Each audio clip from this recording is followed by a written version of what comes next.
The Bad Batch Season 2 wrapped up last week. I'm willing to bet we'll see an announcement for Season 3 in a matter of days at Star Wars Celebration, or at least we had better after that finale.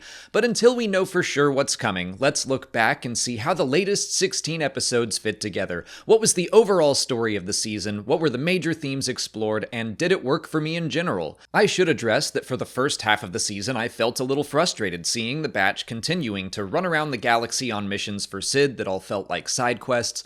But as I said in my reviews for episodes like Faster and Entombed, I think we were meant to feel that frustration. I think we were meant to see that the Batch weren't living up to their full potential. I say all the time when I talk about The Mandalorian that a major theme of Star Wars explores how you use the power you've been given. Force users can join the light side or the dark side and become Jedi or Sith. Mandalorians can use their armor and gear to protect life or conquer it. The Bad Batch have all these talents and enhanced abilities, and when they use those abilities to help a lost child get home or fight for the dwindling future of all clones, it feels right.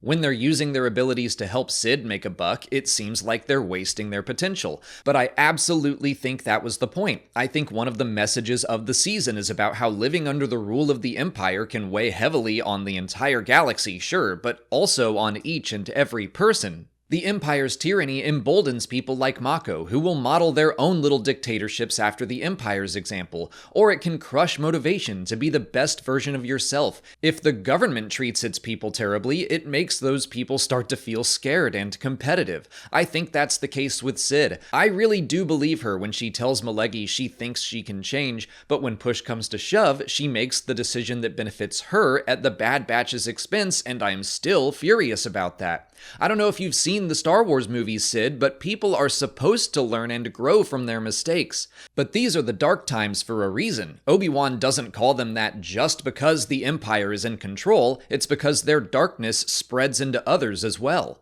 I think we see hints of that darkness and fear in Hunter. At the start of the season, he and Echo are at odds. Echo wants to live up to their full potential, he knows they could and should be doing more with their abilities, but Hunter wants to focus on protecting his family and Omega especially. In the episode Tipping Point, he tells Echo that a victory against the Empire is impossible, basically saying, if we can't win, what's the point? Shouldn't we just accept reality and focus on survival for ourselves? But that is the Sid way of thinking. I love that Echo replies, it's not about winning, it's about fighting for our brothers. It's about doing what he can, what he feels is right, regardless of the result. No, Echo can't beat the Empire, but he can save some lives. He and the other clones rescue Hauser and his men, and then guess what? Their network grows so they can help more clones.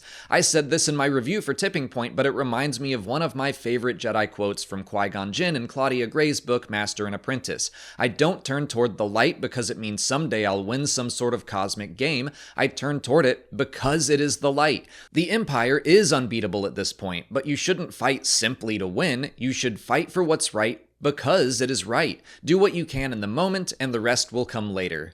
And then, of course, that takes us into a conversation of what is worth fighting for and how we choose to go about it. The season premiere and finale are excellent mirrors of one another. In Spoils of War and Ruins of War, the team are after plundered treasure, a score Sid claims is big enough to live comfortably under the Empire. Omega and Echo are very focused on gaining that treasure, but they both realize it's not worth sacrificing their lives for that goal. Cut to the summit and Plan 99, and we, of course, continue the discussion about sacrifice. When the rest of his family is put in jeopardy, Tex sacrifices his life to save them in one of the most heartbreaking moments of Star Wars animation, but it's a worthy and noble sacrifice. Compare that to Saw Gerrera, who I am still very mad at. We haven't seen him since the Season 1 premiere, so his appearance now puts a nice bow on the entire series so far. He claims sacrifices have to be made for the greater good, which is true sometimes, but he is chasing hollow victories. He's willing to throw lives away to briefly hurt the Empire. He is given alternatives. He's told that if he holds off on his attack, it would help save the lives of clones in need of rescuing,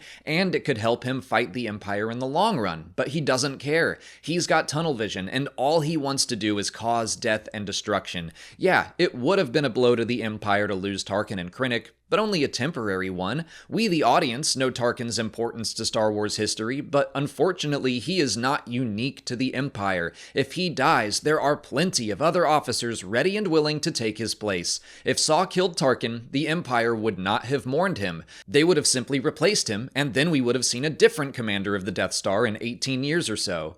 Replaceability was another big theme of the season. Of course, we see it when we look at the clones, as they're being phased out in favor of stormtroopers, but we also see it within Imperial ranks. People like Rampart think they're so important to the Empire, but just like the clones, he is just a cog in the machine to the Emperor. If it suits Imperial needs, Rampart will be thrown under the bus. Lieutenant Nolan thinks he is so superior to clones, seeing them as used equipment and not as people, but he doesn't understand that's exactly how the Empire sees him too, not as a person with value, as a tool. Nolan lets Mayday die, so then Crosshair kills him. Again, the Empire doesn't mourn him, they'll just find someone else and go about their day. Speaking of the character, Crosshair had some of the best episodes of the season, and the series, and of Star Wars animation in general, and of Star Wars television.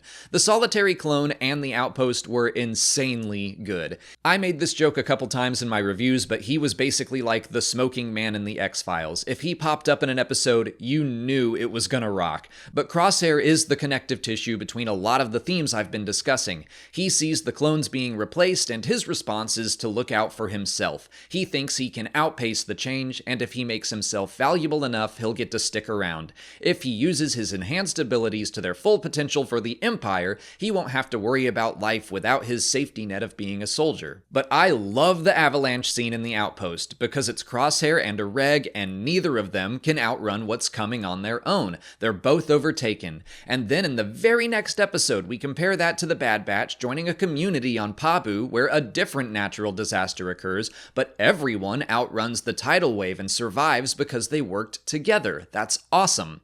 To start wrapping up, looking back at each individual episode as we were going week by week, I can remember the episodes that made me a little frustrated, like I mentioned, where I felt like the Bad Batch, both the characters and the series, weren't living up to their full potential. But I can also see their value and how they added to the overall story now that the season is complete.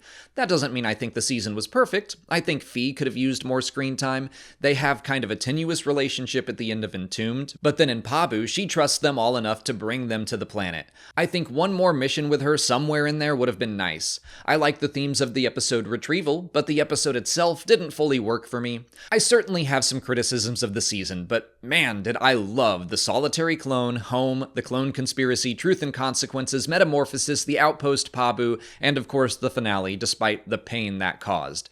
And I haven't even mentioned how wonderful the animation continues to look. It's beautiful every single episode, but Star Wars animation has set the bar so high with its quality that I think I take it for granted. But it absolutely needs to be pointed out. Same with Kevin Kiner's score. The music did some really interesting things this season, like the Western-inspired version of the Bad Batch theme that opened up The Crossing, and the music that plays in Plan 99 when Omega is captured by Hemlock. Again, I've just come to always expect greatness from Kevin Kiner, and I don't want to take that for granted either. I really hope he gets the chance to score the Ahsoka series. So yeah, here at the end, I still think The Bad Batch is great. Between seasons 1 and 2, I think it might be the most consistent animated Star Wars series. Jennifer Corbett, Matt Michinovitz, and all the writers deserve praise. They know what they want to say with these characters, and they communicate their messages clearly. I didn't love every episode, but I can see how each one fit into the larger puzzle, and I'm definitely more desperate for Season 3 than I was for Season 2 at the end of Season 1. Can I say the word season more? But that's it from me. Now it's time to let me know what you thought of Season 2 in the comments. If you haven't already, please like this video, subscribe to the channel, follow us on TikTok, Twitter, and Instagram, and consider checking out our Patreon page. As always, thanks for watching, and may the Force be with you.